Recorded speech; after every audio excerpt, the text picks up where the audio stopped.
Assalamualaikum warahmatullahi wabarakatuh. Halo teman-teman, perkenalkan saya Mirnawati dari Tadris Biologi B, Fakultas Ilmu Tarbiyah dan Keguruan IAIN Syah Nurjati Cirebon. Nah, kali ini saya akan melakukan praktikum sederhana di rumah aja, yaitu praktikum pembuatan yogurt. Nah, bahan-bahannya ini sederhana, jadi saya menggunakan hanya 2 bahan, yaitu yang pertama susu murni atau susu UHT, dan kemudian yang kedua Biocool Yogurt Blend. Jadi sangat mudah dilakukan di rumah. Yogurt merupakan suatu produk fermentasi yang diperoleh dari susu segar dengan membiarkan campuran bakteri Lactobacillus bulgaricus dan bakteri Streptococcus thermophilus. Nah, bakteri Lactobacillus bulgaricus dan bakteri Streptococcus thermophilus ini memiliki suhu optimum 45 derajat Celcius dan suhu 35 derajat Celcius untuk dapat bertahan hidup.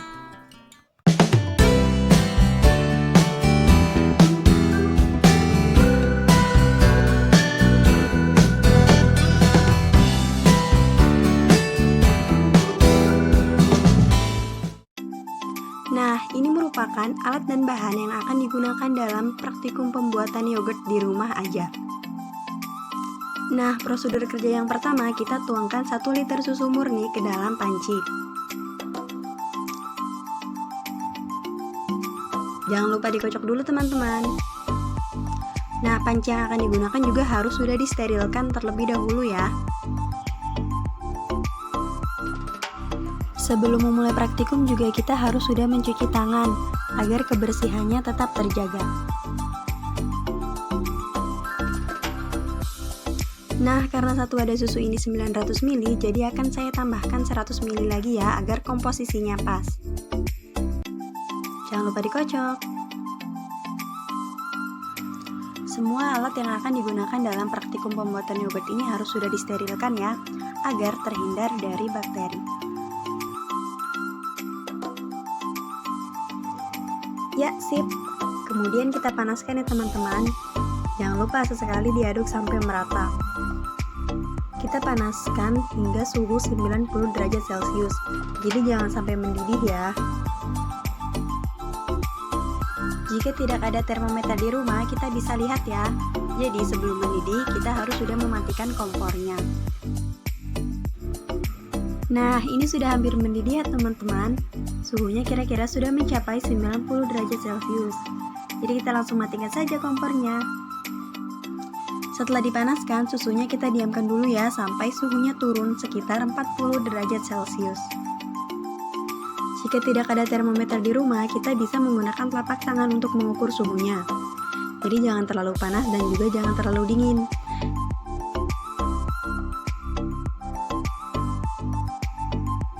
Nah, kemudian kita tambahkan Biocool Yogurt Blend ke dalam panci.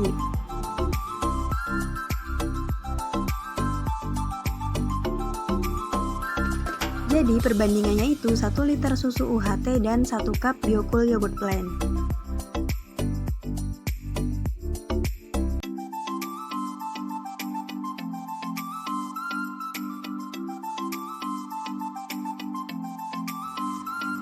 Nah, setelah itu kita aduk Biocool Yogurt Blend dan susunya sampai merata.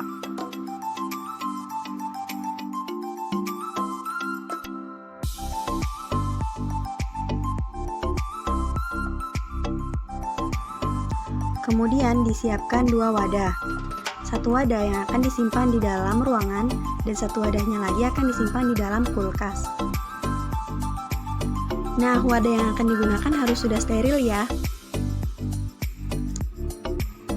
Kita tuang ke wadah yang pertama dan kita tuang juga ke wadah yang kedua.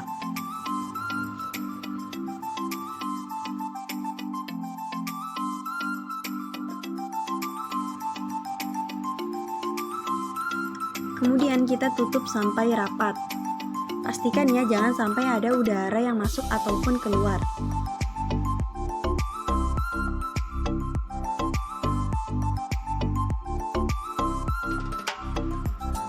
Wadah yang akan disimpan di ruangan ini kita lapisi dengan kain ya.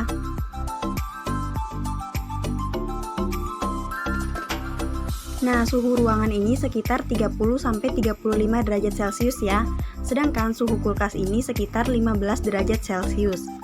Jadi nanti kita akan mengetahui perbedaan dari kedua suhu tersebut. Selesai deh. Jadi wadah yang pertama yang dilapisikan itu kita simpan di dalam ruangan. Bisa kita simpan di dalam kamar ya. Nah, sedangkan wadah yang kedua ini kita simpan di dalam kulkas. Tapi jangan di freezernya teman-teman.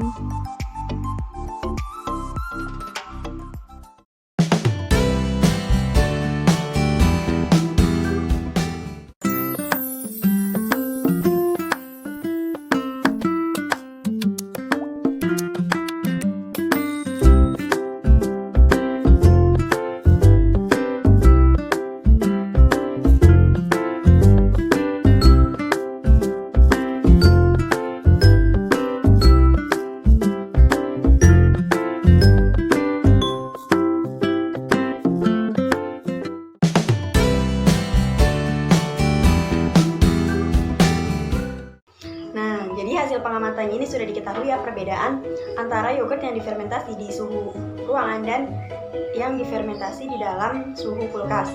Jadi perbedaan suhunya ini yang di suhu ruangan itu sekitar 35 derajat Celcius, sedangkan yang di suhu kulkas ini 15-16 derajat Celcius, kurang lebih segitu. Jadi yang di suhu ruangan itu dari teksturnya mengental, sedikit ada gumpalan, aromanya aroma yogurt, kemudian rasanya masam. Sedangkan yang saya taruh di dalam kulkas itu cair, sedikit ada gumpalan, warnanya seperti susu, sedikit keruh juga, dan rasanya itu rasa susu biasa. Jadi bukan rasa yogurt dan aromanya seperti aroma susu pada umumnya.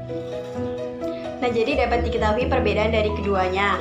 Jadi bakteri fermentasi yogurt ini tumbuh baiknya itu pada suhu kurang lebih 35 derajat Celcius. Karena yang saya taruh di kulkas itu suhunya sekitar 15 derajat Celcius ini tidak terfermentasi dengan baik karena rasanya masih seperti susu biasa dan aromanya juga masih seperti susu. Jadi akan terfermentasi sempurna atau terfermentasi dengan baik itu pada suhu ruangan sekitar 35 derajat Celcius. Sekian video dari saya, terima kasih. Wassalamualaikum warahmatullahi wabarakatuh.